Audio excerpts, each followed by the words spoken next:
శ్రీమాత్రే నమః. Hi friends, మా వీడియో మీకు నచ్చినట్లయితే షేర్ చేయండి, లైక్ చేయండి, కామెంట్లో జై దుర్గాభవాని అని కామెంట్ చేయండి. ఈరోజు మంగళసూత్రం గురించి అయితే తెలుసుకుందాం. ఇప్పుడు మంగళసూత్రం వివాహిత మహిళలకు విలువను తెలియజేసే కథ. పల్లెటూరి సాంప్రదాయం. పరివేలు అనే గ్రామంలో జానకి అనే యువతి నివసించేది. ఆమె తన మనసుకి ఎంతో సంతోషాన్ని కలిగించే ప్రకృతి పల్లె జీవనంతో ఎంతో కలిసిపోవడం, తన తల్లిదండ్రుల వద్ద సాంప్రదాయాలను నేర్చుకోవడం చేసేది. జానకి తన చిన్ననాటి నుండి తల్లి మెడలోని మంగళసూత్రాన్ని చూడడం అంటే ఎంతో ఇష్టపడేది.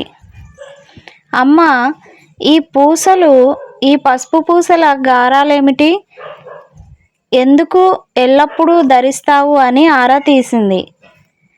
ఆమె తల్లి సరోజమ్మ గర్వంగా నవ్వుతూ చెప్పింది, ఇది కేవలం ఆభరణం కాదు, బంగారం. ఇది నన్ను నీ తండ్రితో ప్రేమ, భద్రత బంధానికి ప్రతీకగా ఉంచుతుంది.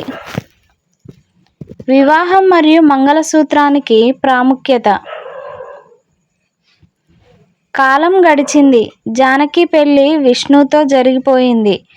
వివాహ వేడుకలో విష్ణు జానకి మెడలో మంగళసూత్రాన్ని కట్టాడు. ఆ శుభ సందర్భంలో అందరూ ఆశీర్వదించారు.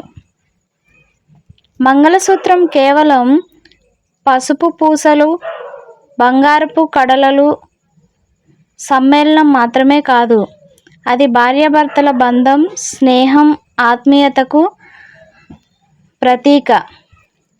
ఇది స్త్రీకి భద్రతను, కుటుంబ సమృద్ధిని సూచిస్తుంది. సవాళ్ళు మరియు మంగళసూత్ర బలం.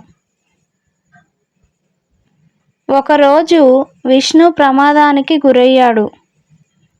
అతను ఆసుపత్రిలో చికిత్స పొందుతూ ఉన్నాడు. జానకి మనసు గదిలో ఒక వేదన. ఆమె మెడలోని మంగళసూత్రాన్ని గట్టిగా పట్టుకుంది. దీని బలంతో నేను నీకు ధైర్యం ఇస్తా విష్ణు, నువ్వు త్వరగా కోలుకోవాలి అని ప్రతిజ్ఞ చేసింది. ప్రతిరోజు మంగళసూత్రాన్ని చూసి తనకు తల్లి చెప్పిన మాటలను గుర్తు చేసుకుంది. ఆమె ధైర్యం, ప్రేమతో విష్ణు త్వరగా కోలుకున్నాడు.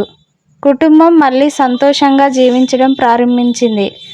తరం మారిన విలువలు అదే. జానకి తన కూతురు మధుతో కూర్చొని తన కథను చెప్పింది.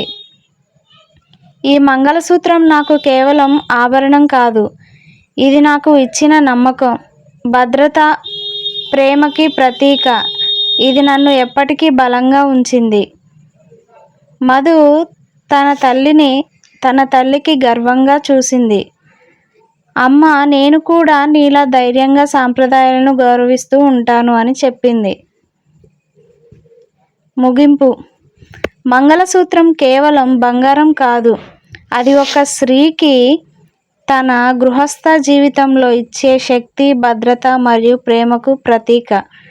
జానకి కథలో ఈ చిన్న ఆభరణం ఆమెకు జీవన బలం, కుటుంబానికి వెలుగునిచ్చింది. మహిళలకు మంగళసూత్రం ఒక ప్రేమ కట్టడి మాత్రమే కాదు, అది జీవన ప్రయాణంలో ప్రతి క్షణం ఆమెకు తోడుగా ఉంటుంది. ఈ స్టోరీ విన్నారు కదా ఫ్రెండ్స్. ఇప్పుడైనా పెళ్ళైన ఆడవారు మంగళసూత్రాన్ని ఏ టైంలో పడితే ఆ టైంలో అయితే తీయకండి. మన భర్తకి మంచిదైతే కాదు. మీ అందరి కోసం ఈ వీడియో మీకు నచ్చినట్లయితే ఒక లైక్ చేయండి.